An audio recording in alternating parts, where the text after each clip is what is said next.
Steam machine versus PC. How to build a custom Steam machine for less than Valve. Okay, let's see what's going on here. Let's see what's going on. The Steam Machine is an awesome little system with serious gaming chops and cute aesthetics. It makes a great entry point for PC gaming if you've been sitting on the sidelines for a while and you want a console-like experience with some added PC functionality. This is what I'm saying. A lot of people want that. Everything else They're aiming for that console player, man. Expensive, and like everything Valve makes, they're hard to buy right now. Fortunately, along with releasing the Steam Machine to the masses, are people really buying the Steam Machine? I thought it didn't even come out yet. Did it come out yet? I didn't even know it came out yet. Valve also dropped an updated version of SteamOS, At least I didn't get my little with thing. AMD Maybe I didn't get picked. making it much easier to build your own homebrew Steam machine. Yes, Bazite is an option and arguably more fleshed out, but if we're going to be building our own Steam machine, let's use the real deal and make it comparable as we can. We've gone through more retailer listings than we can count, and here's what we've managed to come up with for a DIY Steam machine that, according to our testing, okay, let's see. This is somebody making their own. See, like now, this is why I was saying that people are looking at the Steam Machine as a console, because now they are literally comparing what is believed supposed to be a smaller PC versus a PC, and they're saying like, here, build a custom PC. Like, nah, we going on and saying the Steam Machine is a console. The Steam Machine console. That, like, folks is like here, oh no, it's a yeah, it has PC games, but now it's its own console, man. It just has to earn that. Steam Machine by as much as 18%. It is what it is with that, man. Slightly less money. Now, while this PC will be faster, it's not as compact, but it's also far more upgradable, far easier to work with, and with its off-the-shelf components, with consoles, man, there's no upgrading, or you got very limited upgrading. I low-key really want one, man, just to have. I really do, man.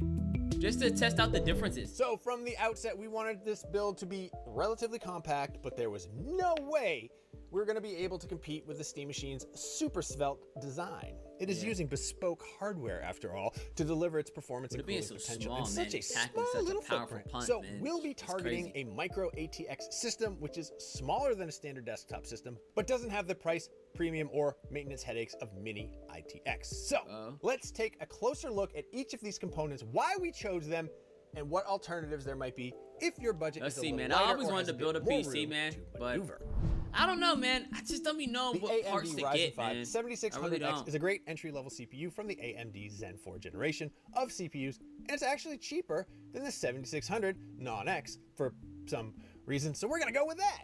It has 6 cores and 12 threads like the Steam Machine, but it can boost up to 5.3 gigahertz, which is 500 megahertz more than the Steam Machine's CPU.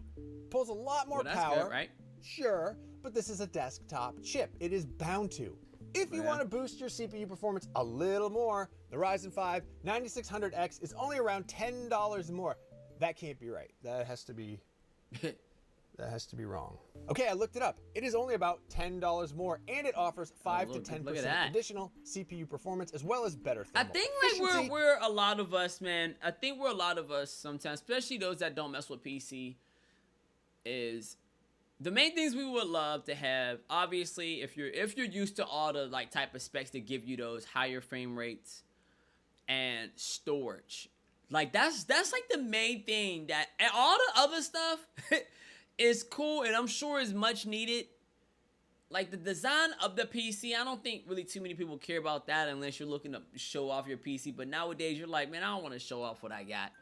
Now the graphics card, obviously that's with the graphics and everything, but that memory, the memory of storage and stuff, I think that's probably where those main things. So I guess it's simple, but I feel like as a console player, you just don't want to deal with trying to be the builder as well. Like it's enough where it's just like I already gotta pay a large sum just to play. I'm not just trying to go ahead and overload my brain of buying something that I'm not sure will be compatible with all my other specs. It's just too risky of a play sometimes. Keep temperatures down. But I mean, you have people that are builders. Thermalright has been one of the most prominent budget cooling brands for a number of years, and it still offers some of the best coolers for absolutely bargain basement prices. For less than $20, you get a CPU cooler that's big and powerful and will easily keep our 7600X within reasonable temperatures. There are What, many you get about 3 of alternatives, them but you're things? not going to find much Most of better them, like, they performance have, for like, this probably kind of 2 to money. 3. Not in this economy. If we could spend less on a motherboard and have it do what we need it to do, we would. What does a But the motherboard even sub-$100 do? mark, you really lose a Yeah, lot of like, features, and just we a- risk just a- hamstringing the CPU with weak power delivery. This affordable B650 motherboard from AS Rock is the right size, still gives us PCIe 5 and 4 for That's fast for all the ports SSDs and and stuff for it graphics, to be 2.5 functional. Okay, gigabyte okay. Ethernet, Fair, and fair. a good enough mix of USB-A and USB-C ports. Now, we are not using an X3 Oh, I see him right there. CPU, Okay, so okay. there's no risk of burning here. And though it only has dual memory slots, we aren't planning on filling them both yet. The only feature we really wish it had was built-in Wi-Fi, but similar motherboards with that option were at least $30 more. You still have Ethernet as a high-performance option, which you should use anyway, That is and you true. can always I'm get all a about the decent Ethernet, USB Wi-Fi adapter for I'm all about that $20. Ethernet cord, boy. This is the part of the build that's going to change by the time you see it, and again by the time someone else sees it. Sometimes and I'll be probably knowing the right difference now, between since I started memory this and sentence. storage. Memory is in flux, and what's good and what's cheap is changing all the time. It's infuriating. Memory and storage. At the time of writing, though, you can get a single stick of PNY Performance DDR5 5600 MTS, that's mega transfers per second, for $200. So is That that does mean leaving some dual. y'all can correct me on this. Now with the memory, is that as far as when performing with when they do the coding of how well the game can remember when you do certain things within the game and building upon everything that you do? Is that what that is? I could be wrong. I could be wrong. I feel like that's what that is. Channel but I could be performance wrong. on the table, but it makes upgrades way easier in the future. You just drop in a second 16 gigabyte stick rather than replacing the whole lot. Our biggest money sink, and the one we wish we had more budget headroom for, these graphic is cards, the graphics card. We have less than $300, and it has to be AMD for now. With no real support for NVIDIA or Intel GPUs on Steam OS, the best card for the job at the time of writing is the RX 7600. It's faster than the 7600 mobile equivalent GPU in the Steam machine, and when you're ready, you can drop in a faster GPU and enjoy a quick and easy upgrade. It supports FSR 4.1 after the latest update, though unfortunately, AMD's frame generation remains out of reach for now. Fortunately, that's where lossless scaling comes in. Fully available within Steam on Steam OS, whatever GPU you end up putting in your homebrew Steam machine, make sure you're running lossless scaling in games that don't natively give you FSR, and your frame rates should skyrocket. See, like, it's that what he just said. Console players is not, we ain't I'll tell you what, man, the average, like, what, 35 and up, we don't know this stuff about the specs on how to do the PC stuff. Unless you were around it when you were younger a little bit, then you might, but the OGs of playing, we know, look, we know, if y'all in that era, we know the yellow, white, red cord, boy, plug that in the TV, power cord cable, go, motivate. We didn't know all of this stuff as far as, maybe I just grew up in a home where we ain't had them type of funds that we had to look at too, like all of these different, like we knew a PC or a computer for what it was. You got on the internet. You made some bad decisions. I'm just saying that's what most of us know. Getting down with this stuff, man, like most of us are used to just be like, look, if I can't get a pre-built that's decked out, I ain't even messing with it. Because you can really get a graphic cards and you get a lot of this stuff. If they're not compatible, dude, your games are going to look smacked. So almost a lot of people are like, you know what? Like me, I'm like, you know, let me see the games that I like to play. I like to play open world games. If it can't keep up with the open world games, I can't mess with it. And because if you're able to get through with the open world games, more than likely you'll be able to play all the other games. Because open world games, dude, that thing has to have apparently crazy memory. And it's just, for now, how they're making open world games, there's so much detail that it has to be able to go ahead and configure all of that stuff. And campaign games too now. Campaign games are really turning up the notch now. With a Before it used to be like what it is, Light but memory, now it's really buying great. Storage in 2026 I can't stop playing story feels games. bad. You're gonna have to go with lesser known brands with smaller capacities than you'd like, and even older technology. This PCIe 3 SSD from KingSpec is not going to keep pace with a Samsung 9100 Pro, and its limited storage space isn't ideal if you play a lot of AAA games. I feel like you at least need 1 but for handling terabyte, a number man. of your favorite indie and older games, The gigabytes go so freaking adequate. fast, man. Games and Steam OS will still load up plenty fast, and you're getting it for well under $100. You don't want to scrimp on a PSU, and overcompensating with wattage gives us scope for future upgrades. Although we could get away with a lower wattage power supply, this one will cover everything we're running and more, letting it sit comfortably in the best efficiency range and run cool and quiet during everyday use. It's not modular, which is a bummer, so you're likely to have some wasted cables to tuck away, but we should have enough space for that. In our case, modular designs just add unnecessary cost. But strong. You can go and pretty powerful. cheap and nasty on a case. Stick it in a cardboard box if you really need to. You know what, man? That was one thing that I was really interested in. Of that, when you get your custom-made PCs, if you were to get one custom-made, I wanted one that was a pyramid. I don't know why I wanted one that was like a pyramid. I seen one case that the guy had his in a desk. Now that's tight. And like another one I think I seen was one dude had it as was it Star Wars, like the planet thing. He had one built into that, dude. That looked crazy. But this is tight, man. This, we want something that I think the casing definitely can separate if you plan to show it though. Compact-ish, quiet-ish, good-looking-ish gaming PC for $70. The Montec Air 100A RGB comes with a clear side panel, isolated PSU chamber, mesh front, and 4 RGB fans. This is easier to control. So you don't need to worry about system cooling. It doesn't have front dust filters, and cable management is always a bit harder in tighter case designs. But that's going to happen with any chassis this size. It's a lot of case for not a lot of money, and though you can save $20 to $30 if you go for something with fewer fans, you're going to feel the quality difference. And to know that, and that's what's wild, man. You're looking at a PC for how big the PC is and everything that's put into it.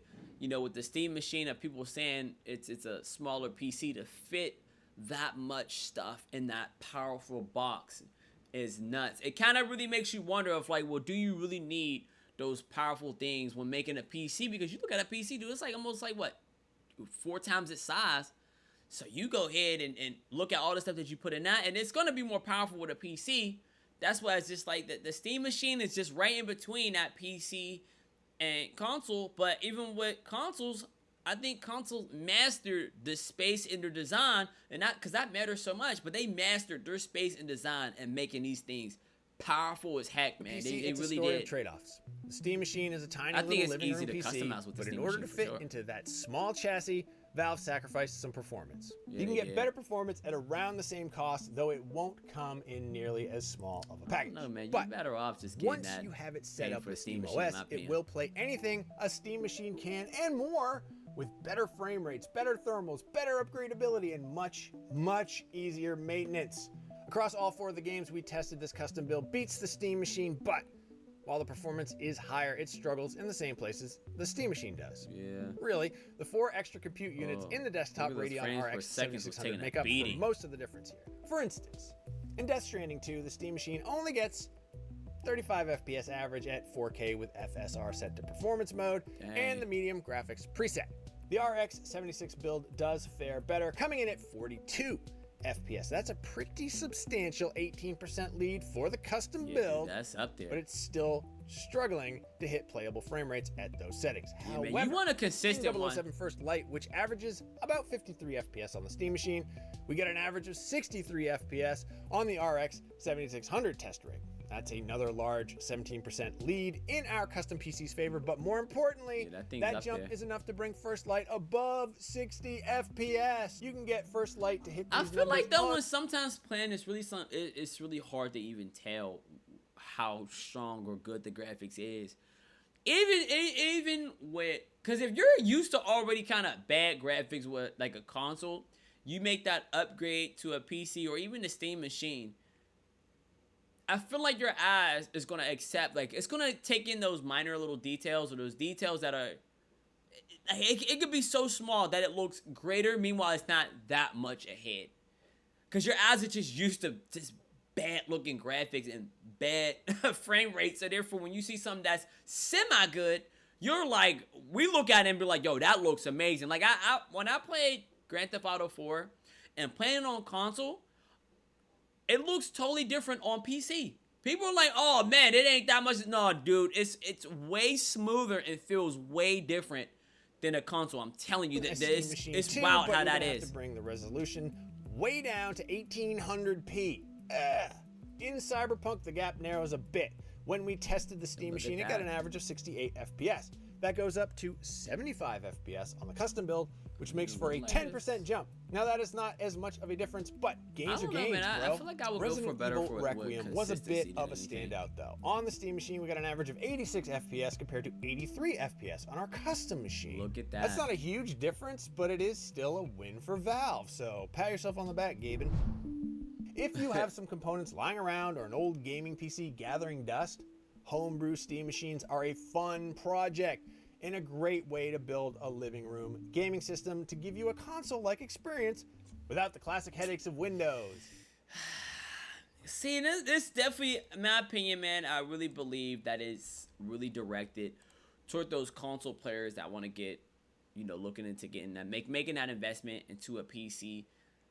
In my opinion, man, making your own PC is so risky. It really, even though it could be a lot cheaper, and it looked like it wasn't even that much, maybe 50 or 100 bucks.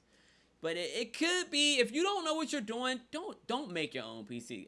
Find somebody that knows what they're doing, really know what they're doing, and then you go ahead and make it. And there's some websites that if you try to build your own, it will let you know if they're compatible or not. But if you don't know what you're doing and you're just out here just balling out or trying to make it as low as possible, don't even do it, man. You're better off just getting the Steam machine, keeping it on that console side, one and done purchase. You ain't got to worry about none of those things of upgrading, no 5 years, 10 years, which, it is a great investment. When playing it, it's an investment. Nowadays, it's an investment. But it's an investment that, be strategic with it, be smart with it, that you ain't got to keep investing way beyond your means too early. That if you know that you're fitting to go ahead and be making different types of content, then go ahead. Like, if you're looking to play only video games with your console or with your PC, just get the console type and just get the best console. But if you're looking to make other types of content, like reaction videos, responding videos, collaborations and all that stuff, then go ahead and make that investment with PCs. But let me know what y'all think, man. Are you going to go ahead and make that investment and get the Valve, or are you going to make that custom PC?